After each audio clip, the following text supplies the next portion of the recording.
just keep repeating attempts on the technique. You can't learn to throw by saving pieces that are already irreparably compromised.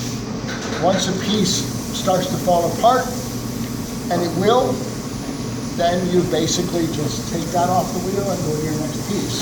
And that's why when you go to the wheel, you want to have more than one piece ready to go. Now, but before you go to the wheel, you have to prepare the clay.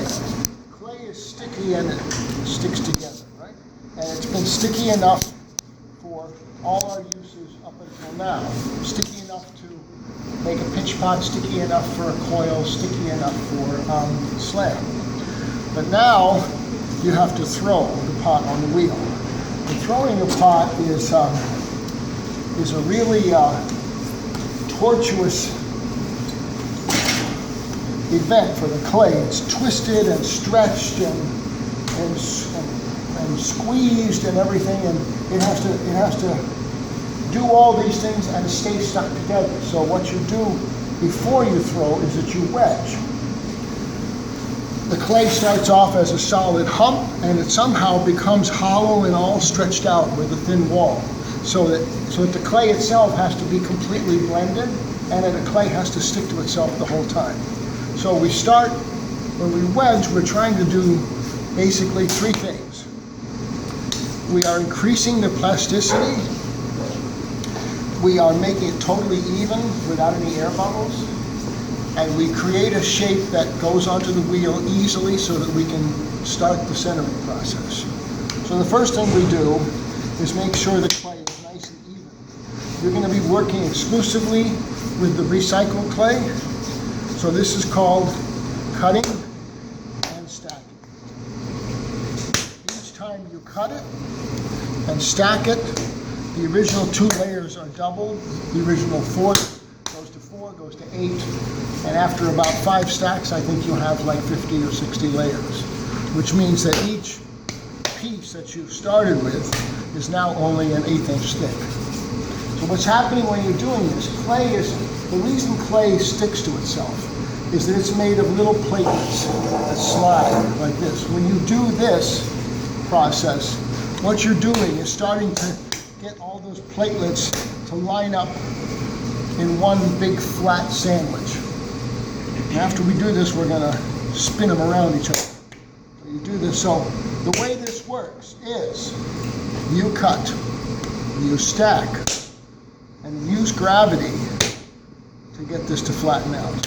I'm going to do this with two colored clay, and you'll see how effective this is. But for recycled clay, five of these is plenty. Okay?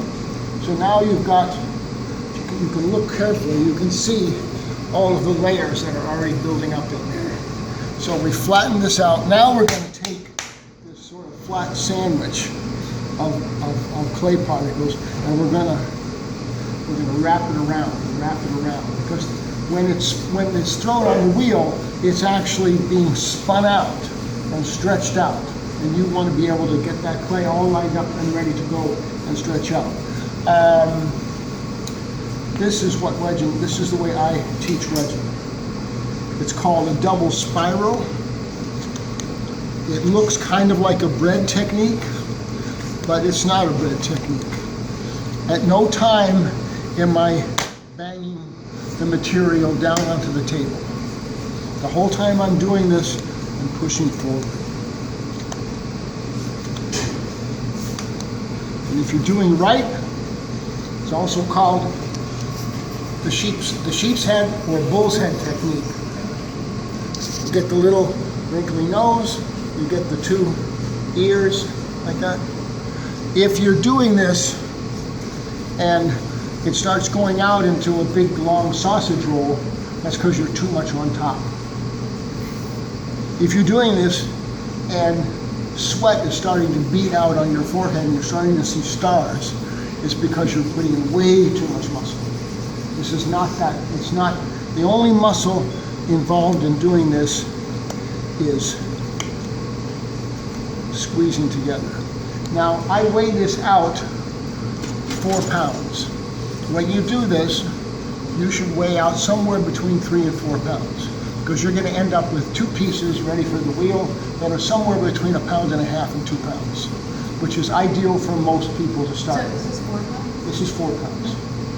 We're going to cut this in half after we're done. Now, you do this, the question is, how long should you do this? Well, in your case, I would try and do it until you're starting to approximate this sheep's head. Once you've got this shape going, and you're pretty confident you know what you're doing. So what's happening now is that we're spinning those flat layers that we made by stacking. We're kind of wrapping them around each other, and we're wrapping them in a specific direction that's going to be the same direction that we use when we go to the wheel. Because when we go on the wheel is spinning, and we're pulling on the clay, and it's being pulled back in the same direction. So what I'm going to show you next is what you do if you're right-handed. If you're left-handed, I'll show you basically reverse it. Any left-handed people here? Wow. Okay. They're extinct. Ever, huh? They're extinct. Yeah, they're extinct. Yeah, we got rid of them in grade school. No, you're going to write right-handed. Okay. All right, so when you think you've got the shape down and you're tired of this, then you put your both hands on top and just do short pushes and make like a little, like this. At this point, this piece should be kind of round but thick.